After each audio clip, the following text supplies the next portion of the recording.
গত 5 আগস্ট ছাত্র জনতার গণঅভ্যুত্থানের মধ্য দিয়ে ফ্যাসিস্ট গণহত্যাকারী শেখ হাসিনা সরকারকে এখান থেকে উচ্ছেদ করা হয়েছে।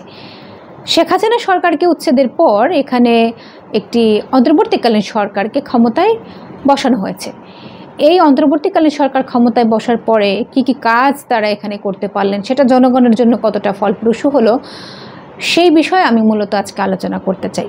প্রথম বিষয়টাই হচ্ছে যে অন্তর্বর্তীকালীন সরকার ক্ষমতায় বসার পরে আমরা জনগণ যেটা এক্সপেক্ট করেছিলাম সেটা হচ্ছে এখানে আইনশৃঙ্খলা পরিস্থিতির যে অবনতি হয়েছে সেটা যাতে অচিরেই খুব দ্রুতই সমাধান হয়।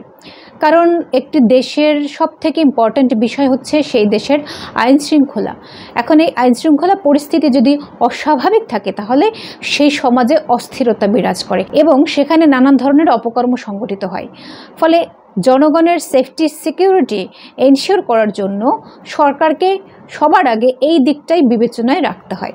অন্তর্বর্তীকালীন সরকার ক্ষমতায় যাওয়ার পরে সে এই বিষয়টাতে একদমই ফেল করেছে। এখন ফেল করার কারণও আছে, বিশেষ করে গত 5 আগস্টের পর এখানে পুলিশ প্রশাসন সব তো পালিয়েছে। এই পালানোর পরে তাদেরকে কাজে ফিরিয়ে নিয়ে আসা কিংবা হচ্ছে যে এই সমাজে যে ধরনের ভ্যাকুয়াম তৈরি হয়েছে, যে সংকট তৈরি হয়েছে, সেগুলোকে ফিল আপ করা এটা খুব কষ্টসাধ্য কাজ বটে, কিন্তু সেটাকে সফল করার কাজই তো হচ্ছে এই অন্তর্বর্তীকালীন সরকারের। জনগণ তাদের ভূমিকা ডেফিনেটলি পালন করবে, কিন্তু স্টেট তার জায়গায় যদি ঠিক না থাকে তাহলে জনগণ সেখানে কিন্তু খুব একটা সফল হতে পারে না। কারণ জনগণের নিরাপত্তা দেওয়ার দায়িত্ব তো স্টেটের। এখন জনগণের নিরাপত্তার দায়িত্ব যদি স্টেট দিতে ফেল করে তাহলে জনগণ আসলে সেই ভ্যাকুয়ামটা খুব বেশি দিন ফিল আপ করে রাখতে পারে না। তো বাংলাদেশে যে পরিস্থিতি সৃষ্টি হয়েছে সেটা হলো যে এখানে পুলিশ প্রশাসন পালিয়ে যাওয়ার পরে তারা কাজে ফেরেনি। যত সংখ্যক এখানে কাজে ফিরেছে তারা হচ্ছে একেবারেই নগণ্য, হয়তো 10% কাজে ফেরেনি। ফলে এই পরিস্থিতিতে কিভাবে এই সংকটকে মোকাবেলা করবে সেই ব্যাপারে পদক্ষেপ নেওয়া কিন্তু খুব জরুরি ছিল অন্তর্বর্তীকালীন সরকারের, সেটা তারা করতে পারেনি। আগামী কয়েকদিন পরে দেখা যাচ্ছে কি যে দুর্গাপূজা রয়েছে সামনে, তো এখানে ভারত এবং এই আওয়ামী লীগের যে পরাজিত শক্তি তারা নানানভাবে আমাদের দেশের যে পরিস্থিতি সেই পরিস্থিতিকে অশান্ত করার চেষ্টা করবে এবং তারা সুযোগ খুঁজছে আসলে কিভাবে কোনো ওয়েতে বাংলাদেশের পরিস্থিতিকে আরও বেশি অস্থিতিশীল করা যায় এবং এখানে শেখ হাসিনা সরকারকে কিভাবে আবারও ক্ষমতায় অধিষ্ঠিত করার একটা পথ প্রশস্ত করা যায়।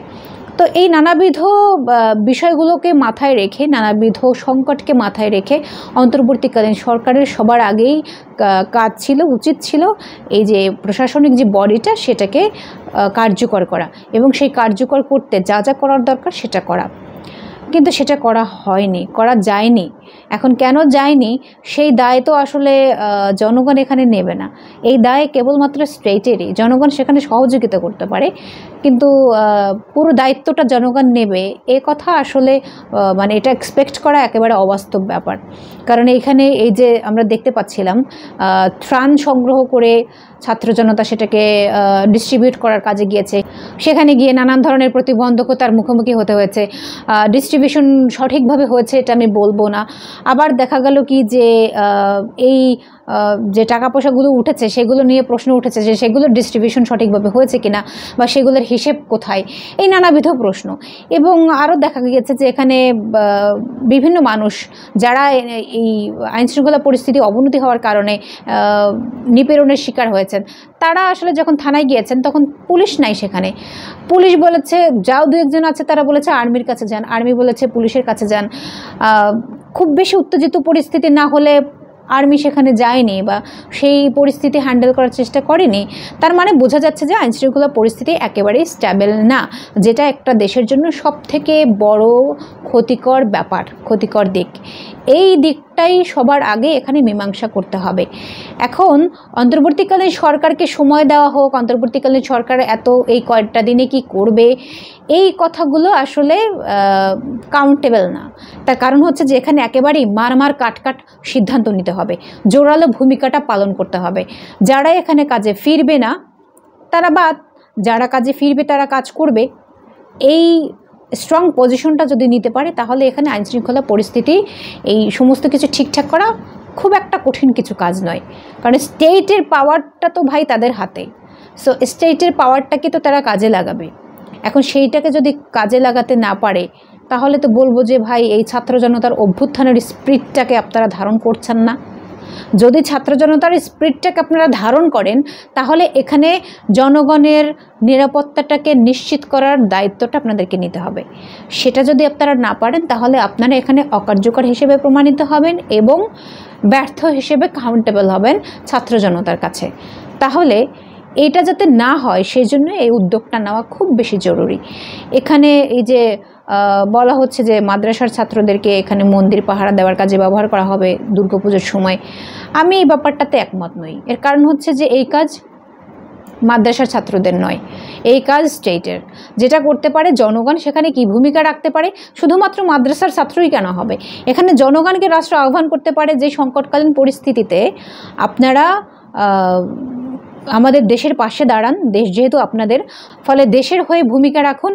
কোনো সাম্রাজ্যবাদী শক্তি যাতে এখানে আমাদের দেশের পরিস্থিতিকে জল ঘোলা করতে না পারে এবং সেই ঘোলা জলে যেন তারা মাছ শিকার করতে না পারে, সেই ব্যাপারে জনগণ যাতে সজাগ থাকে, সেইটা জনগণ করতে পারে, সেই আহ্বানটা জনগণের কাছে সরকার বা স্টেট রাখতে পারে। কিন্তু স্টেটের ভূমিকাটা জনগণ পালন করবে, তাহলে ক্ষমতায় যারা আছেন তারা কেন আছেন, এই প্রশ্নটা তো করা খুবই ভ্যালিড।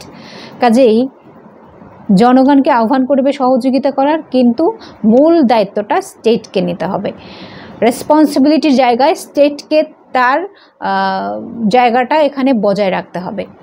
সেটা না করে যদি জনগণের উপরে চাপিয়ে দেওয়া হয় তাহলে সেই পরিস্থিতি খুব একটা ভালো হবে না। সেটা যেরকমই সরকারের জন্য ভালো হবে না, ঠিক তেমনিভাবে এই পরিস্থিতিতে জনগণের জন্য সেটা মঙ্গলজনক হবে না।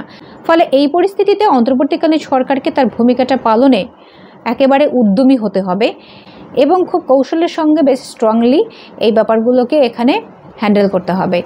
বাংলাদেশে ছাত্র জনতা যে গণ অভ্যুত্থান করেছে, এই গণ অভ্যুত্থান রক্তক্ষয়ী গণ অভ্যুত্থান হয়েছে, আমাদের অসংখ্য মানুষ নিহত হয়েছেন, আহত হয়েছেন। সুতরাং আমাদের দেশকে কোনোভাবেই অন্য কোনো সাম্রাজ্যবাদী শক্তি এসে তারা গ্রাস করে নিবে আর আমরা সেটা হতে দেব, এটা তো হতে পারে না। সরকার সরকারের দায়িত্ব পালন করবে, স্টেট স্টেটের দায়িত্ব পালন করবে, জনগণ জনগণের দায়িত্ব পালন করবে। যদি এটা করা না যায় তাহলে আমাদের দেশ কিন্তু অরাজকতার মধ্যে পড়বে এবং এখানে অস্থিতিশীল পরিস্থিতি তৈরি হবে।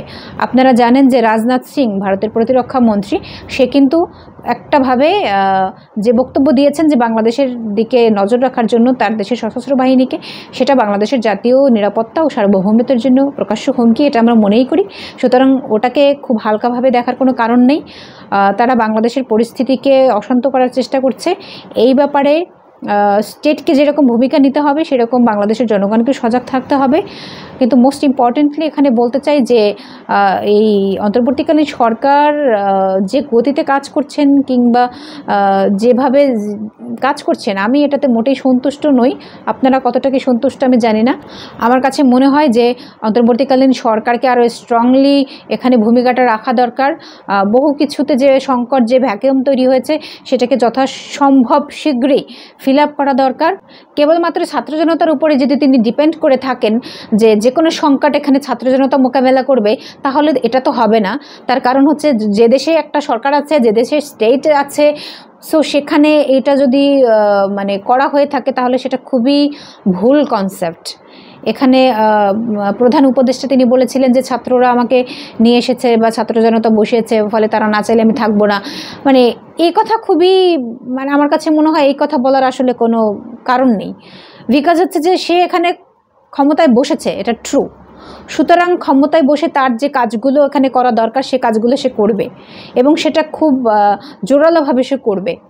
এখন সে যদি মনে করে যে না সে করবেও না, আবার ছাত্র জনতা তাকে না রাখলে সে চলেও যাবে, মানে এই বিষয়গুলো খুবই ছেলে খেলা তো নয়। মোট কথা হচ্ছে যে তাকে এখানে গণতান্ত্রিক পদ্ধতিতে দেশ ও জনগণের দায়িত্ব নিতে হবে এবং সেই দায়িত্ব পালনে তাকে যথেষ্ট স্ট্রং ভূমিকা পালন করতে হবে। এবং সেই ক্ষেত্রে সে যদি জনগণের সহযোগিতা কামনা করে, সেই আহ্বান তিনি জনগণের কাছে রাখতে পারেন, এটা দোষের কিছু নয়। কিন্তু এইভাবে মানে যেটা চলছে, এটা চলতে দিলে বাংলাদেশের ভবিষ্যৎ খারাপ। এটা আপনারা যতই আমার বিরোধিতা করেন না কেন, করতেই পারেন, কিন্তু আমি এই ব্যাপারটিকে কোনোভাবেই সমর্থন করছি না। বাংলাদেশে যে পরিস্থিতি এখন আমরা দেখতে পাচ্ছি, সেই পরিস্থিতি আসলে খুব একটা ভালো নয়। এখানে আর একটা বিষয় একটু বলা দরকার, সেটা হচ্ছে যে বিএনপি আছেন রাজনৈতিক দল, জামায়াতকে দেখা যাচ্ছে যে তারাও নানাবিধ কাজ এখানে করছে, কিন্তু এই সব কিছুর মধ্যে যদি তারা এটা ভুলে যায় যে এখন তো আওয়ামী লীগ নেই, ফলে আমরাই হচ্ছে সর্বা, আমরা এখানে যা খুশি তাই করে বেড়াবো, এটা যদি জামায়াত মনে করে থাকে, আবার এটা যদি বিএনপিও মনে করে থাকে, তো সেক্ষেত্রে বলতে চাই সেটা তাদের রাজনীতির জন্যই হুমকি। কারণ এই যে ছাত্র জনতাকে দেখছে, সেটা একেবারেই নতুন, মানে একটা গণ অভ্যুত্থান করা জনগণ। কাজেই তারা যদি এখানে এরকম উল্টাপাল্টা কোনো কিছু করে, তাহলে জনগণ যে তাদেরকেও বয়কট করবে, এই ব্যাপারগুলো তাদের মাথায় রাখা উচিত এবং সেইভাবেই তাদেরকে এখানে কাজ করা উচিত। এবং সেক্ষেত্রে বিএনপি এবং জামায়াত তারা যাতে হচ্ছে জনবান্ধব কাজের সঙ্গে সম্পৃক্ত থাকে, তারা যেন জনগণের প্রতিদ্বন্দ্বী হয়ে না ওঠেন, সেই বিষয়টা তাদেরকে খেয়াল রাখতে হবে। আদারওয়াইজ আওয়ামী লীগের মতো তাদেরকেও কিন্তু জনগণ আস্থা করে নিক্ষেপ করবে, ফলে এই ব্যাপারটা তাদেরও মাথায় রাখা উচিত। এবং সবশেষে এটুকু বলতে চাই যে ছাত্র জনতার গণঅভ্যুত্থানের মধ্য দিয়ে যেহেতু এই সরকার বসেছে ক্ষমতায়, অন্তর্বর্তীকালীন সরকার, এই অন্তর্বর্তীকালীন সরকার দায়িত্ব পালন করাকালীন সময়ে দেখা গেল যে জনগণ যদি জনগণের বিরুদ্ধে দাঁড়িয়ে যায়, জনগণ যদি জনগণের প্রতিদ্বন্দ্বী হয়ে ওঠে, সেই বিষয়টা আমাদের দেশের জন্য খুব খারাপ। এবং এই বিষয়টাকে ঠেকাতেই এখানে রাষ্ট্রকে তার ভূমিকা পালন করতে হবে এবং সেক্ষেত্রে সরকারকে এটার ব্যাপারে উদ্যোগী হতে হবে। এছাড়া আমার কাছে মনে হয় না যে কোনো আদার্স অপশন আছে, এবং আশা করি যে তারা তাদের দায়িত্বটা যথাযথভাবে পালন করবেন এবং জনগণের যে দায়িত্ব তাদের উপর রয়েছে, সেই দায়িত্ব তারা এখানে যথাযথভাবে পালন করবেন। আপনাদের সকলকে অসংখ্য ধন্যবাদ।